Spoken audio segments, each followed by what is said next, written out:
Sorri quando a dor te torturar e a saudade atormentar os teus dias tristonhos, vazios. Sorri quando tudo terminar, quando nada mais restar do teu sonho encantador. Sorri,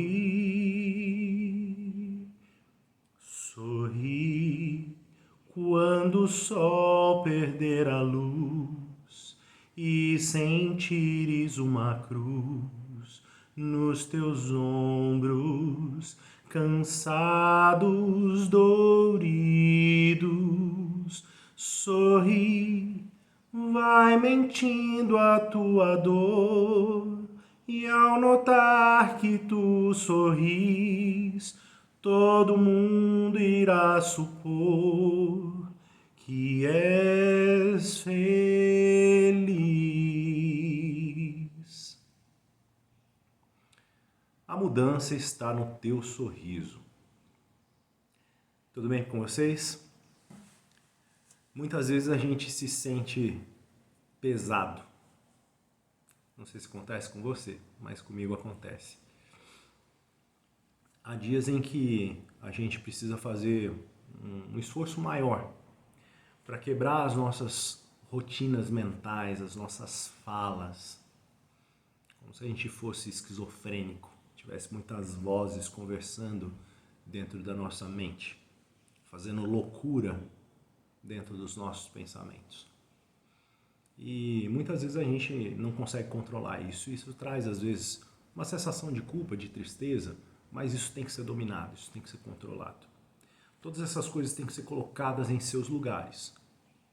Ou logo você perde o seu padrão frequencial, perde o controle da sua mente e, por fim, perde o controle das suas ações, da sua vida, e tudo aquilo se transforma numa grande bola de neve. Sorri. Uma música bem interessante. Essa música foi escrita pelo Chaplin. Essa versão que vocês ouviram cantar é uma versão do Djavan. Ele fez uma transliteração do texto original, mas ficou relativamente boa. Ela é muito sonora, né? Uma música muito bonita. Então veja só, sorri. Quando a dor te torturar e a saudade atormentar os teus dias tristonhos e vazios. Vazios de quem? Vazios de si mesmo.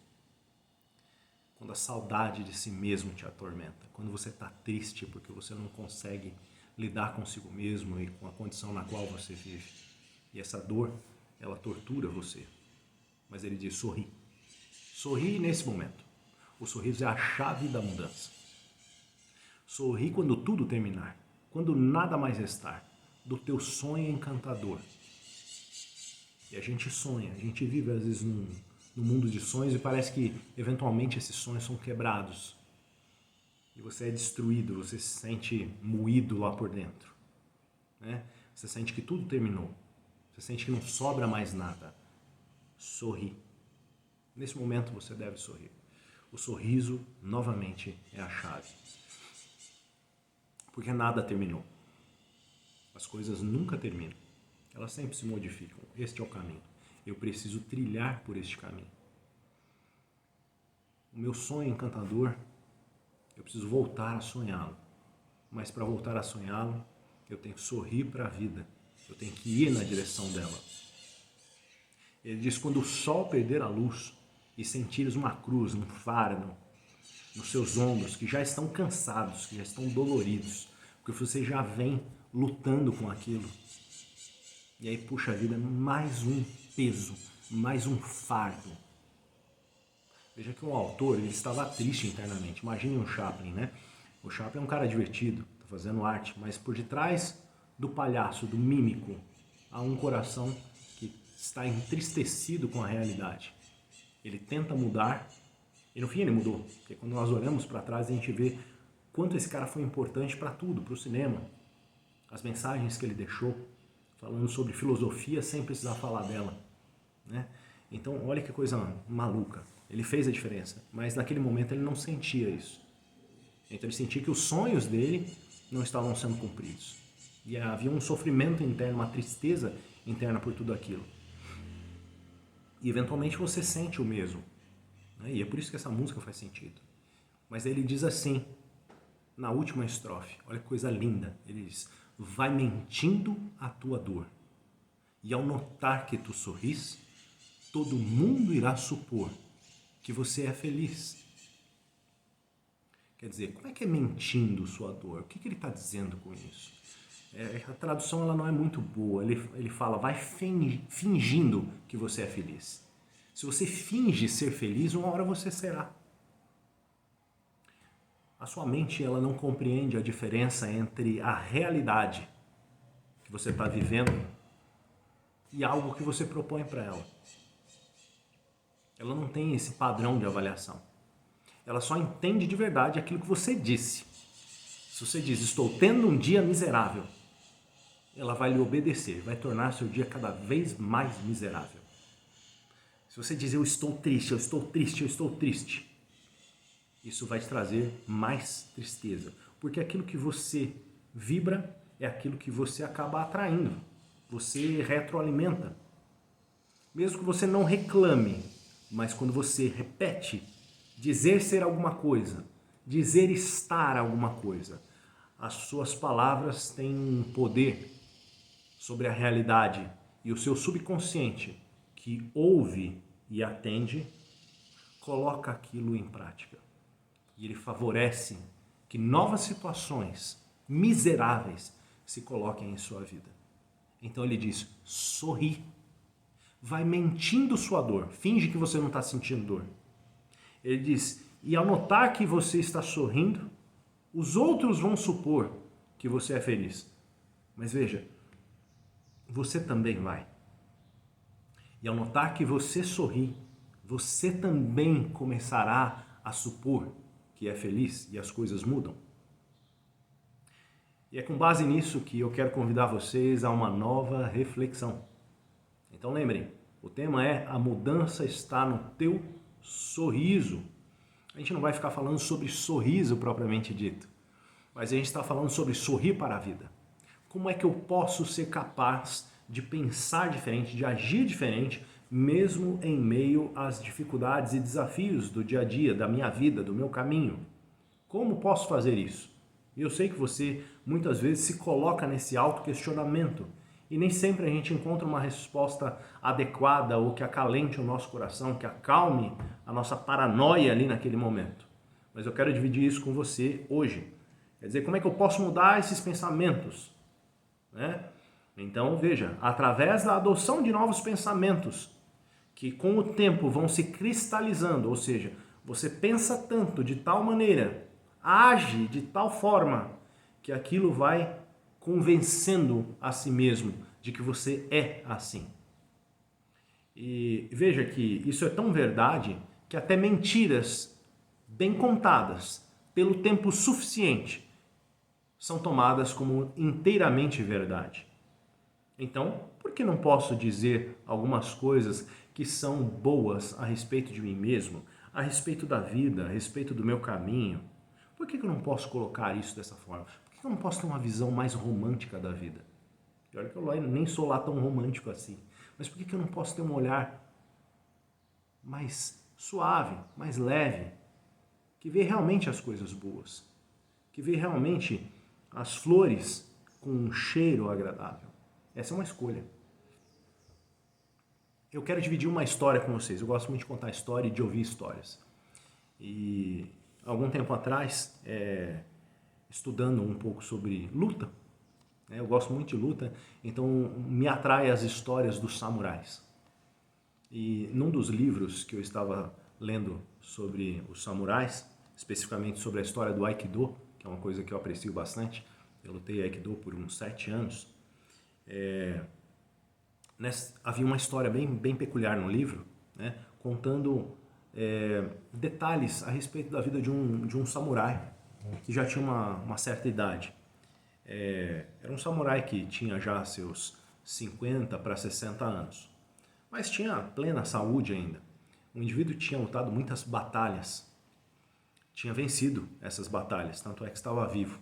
servia, né, não apenas ao imperador, né, mas também àquele senhor que vassalava a região na qual ele trabalhava, um grande general.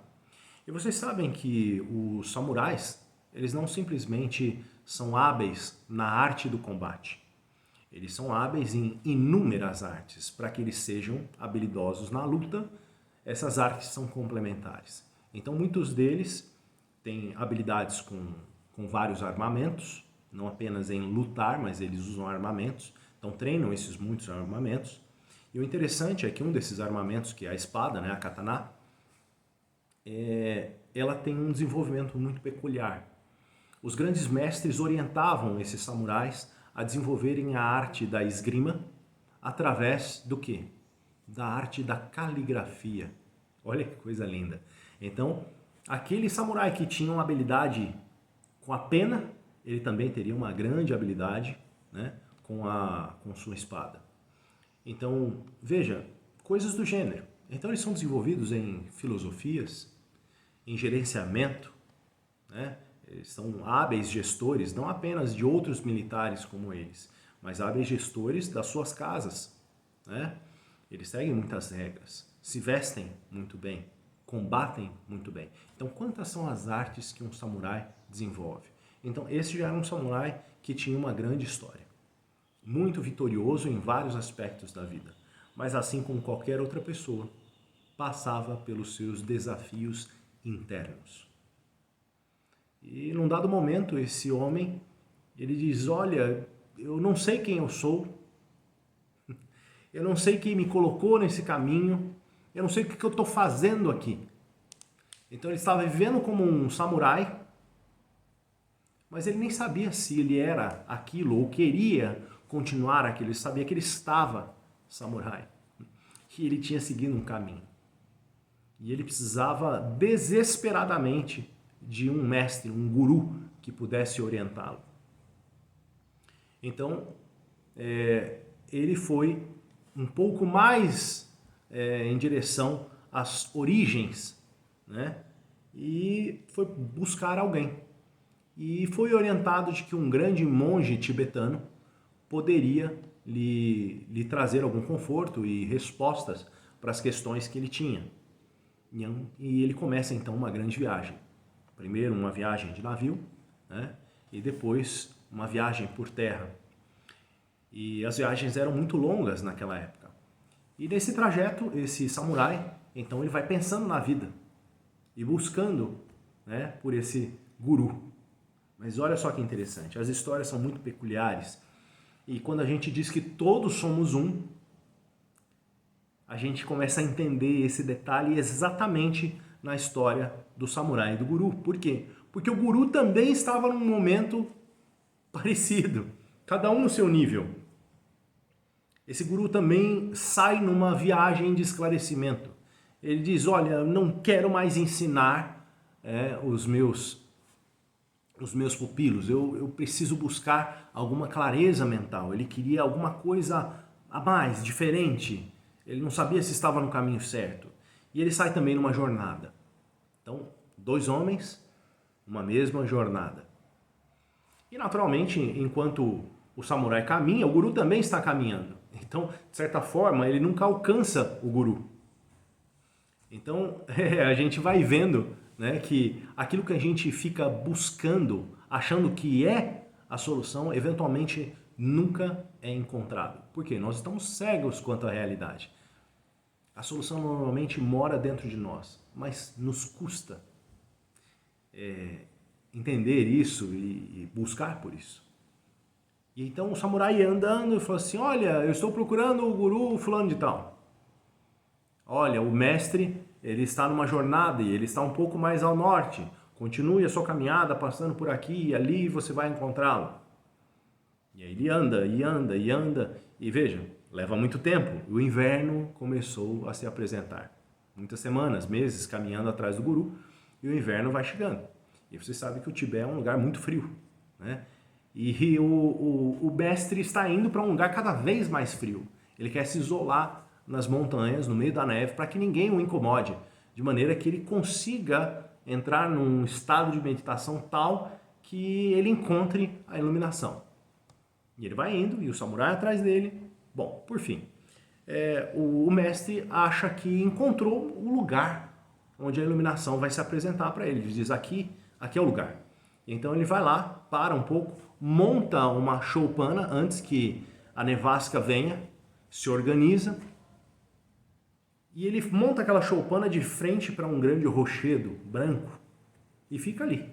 Então se coloca na posição de meditação e fica ali por horas e horas e horas, dias, meditando.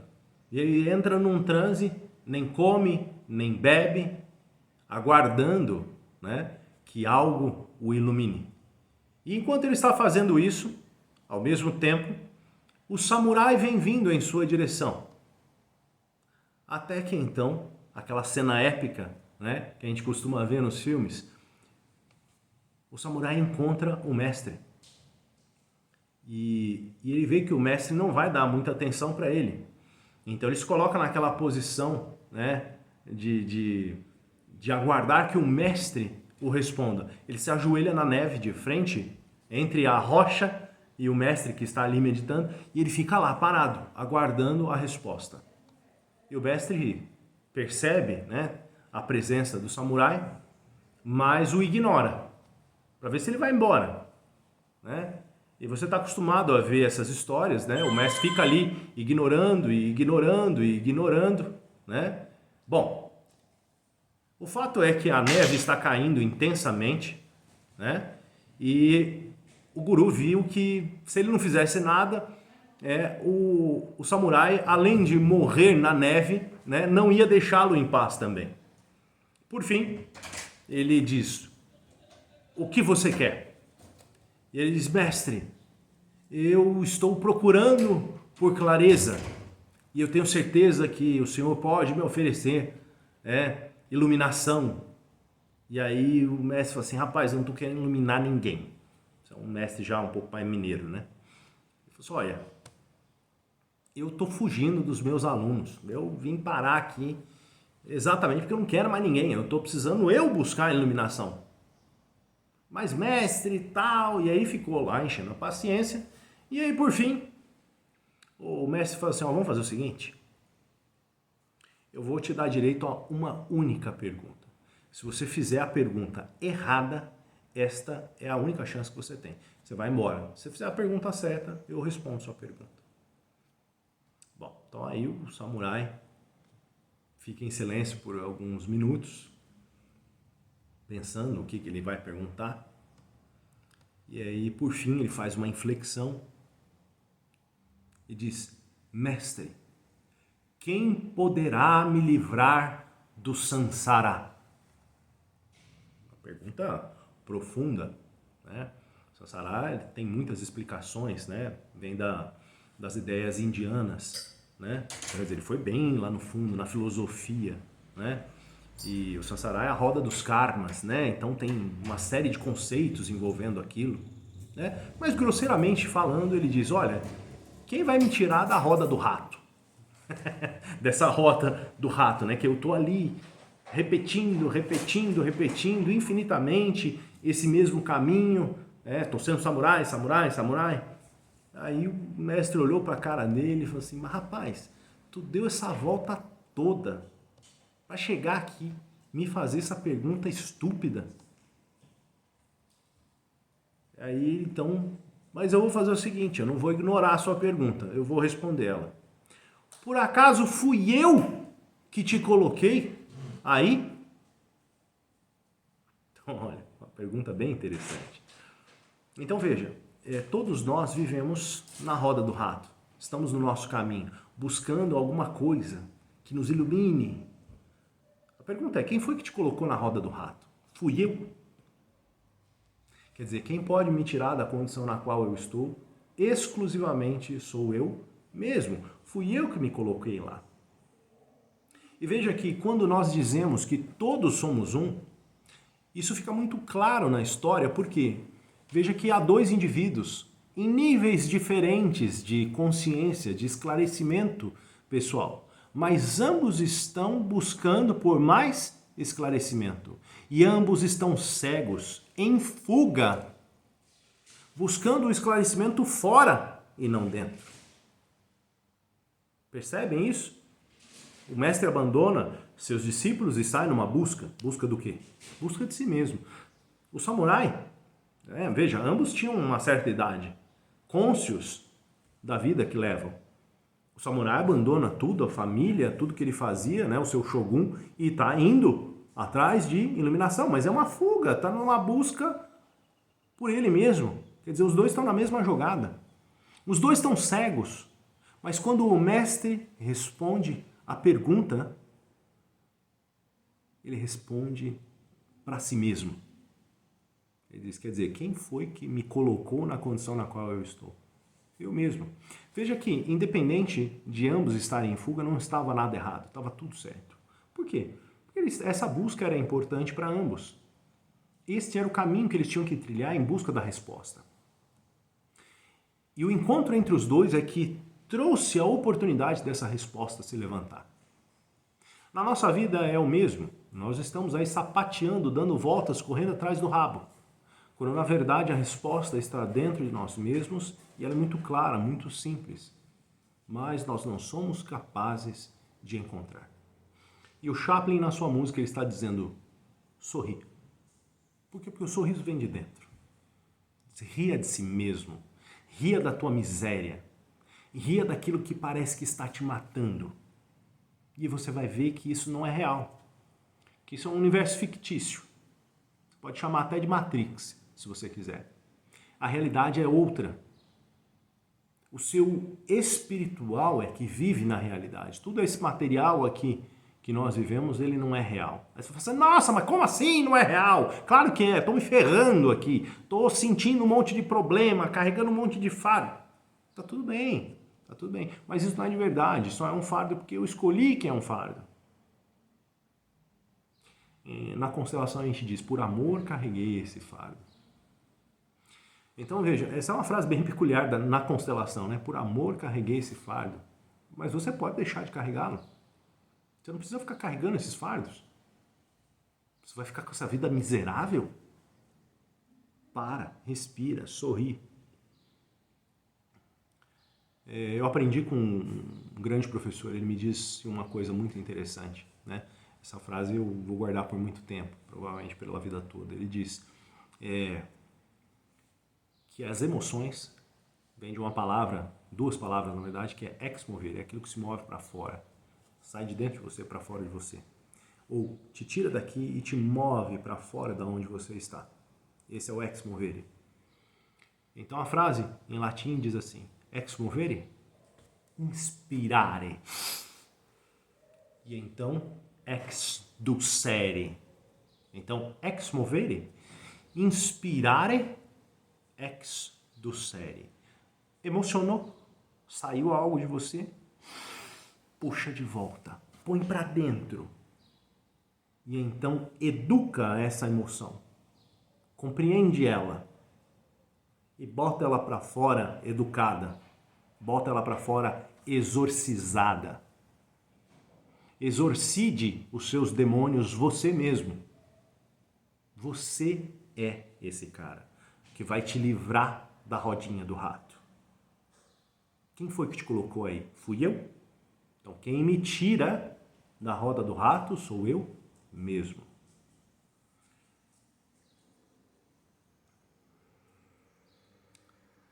Deixe que você mesmo se preencha de certezas, se preencha de ideais, se preencha com fé. Permita-se confiar em si mesmo.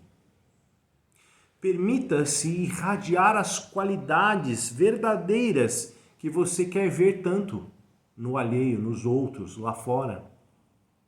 Se permita preencher de otimismo, de força, de autoconfiança.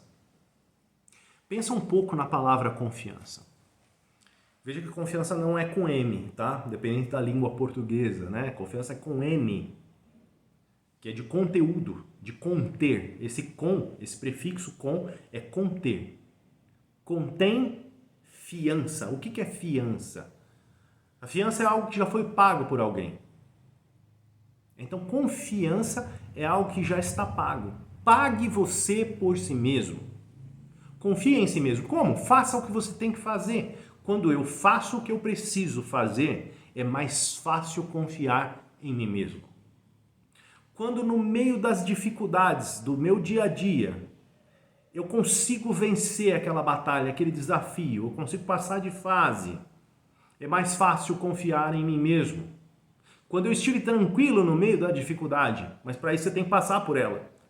É necessário eventualmente sofrer naquela dificuldade para aprender algumas lições, aprender algumas que você não deve mais fazer e coisas que você deve fazer. Mas é isso que vai desenvolver sua autoconfiança. E esta é a grande mágica. Desta forma, então, é que as coisas começam a mudar, é que você começa a sair da roda do rato. É assim que a coisa acontece. É assim que este homem, você, eu, vamos atrair o melhor de todas as coisas e atrair também coisas melhores. Este grande homem que mora dentro de você, ele é quem vai inspirar a confiança e atrair a tua atenção para o objetivo correto. Ele é quem vai lhe propor um novo padrão habitual de viver e vai liberar em você um acesso ao poder divino. É assim que acontece. Quando eu conscientemente busco dentro de mim por este algo maior, este mítico, este poder transformador, no fundo eu estou procurando por quem? Estou procurando por Deus. E é através desta conduta que essa conexão acontece, permitindo que eu encontre o divino em minha vida e o poder para vencer essas provações. Vejam que eu não estou falando sobre religião, estou falando sobre espiritualidade. Eu estou falando como, através da sua conduta emocional habitual, você é mais capaz de buscar pelo divino transformador. É assim que vai mudar a sua vida. Isto é o sorrir que o Chaplin está falando. Este é o sorrir. Sorri. Sorri porque está tudo bem. E então você pode dizer: eu aceito, eu digo sim para tudo que foi tal como foi. Eu aceito e digo sim para tudo que é tal como é. Eu aceito e digo sim para tudo que será tal como será. Porque aquilo que foi, aquilo que é e aquilo que será é sempre o melhor que pode ser. Por quê? Porque esse é o meu caminho. Esse é um convite para você, meu amigo, para você, minha amiga, a fazer o quê? Abandonar o seu script miserável e escolher por uma vida mais feliz, mais leve, mais alegre. Sorrir. E se você gostou desse conteúdo, já sabe o que fazer. Deixa seu like, se inscreve no canal e acompanha as nossas notificações através do sininho para que você veja as nossas próximas publicações. Foi um prazer mais uma vez. Uma ótima tarde para vocês.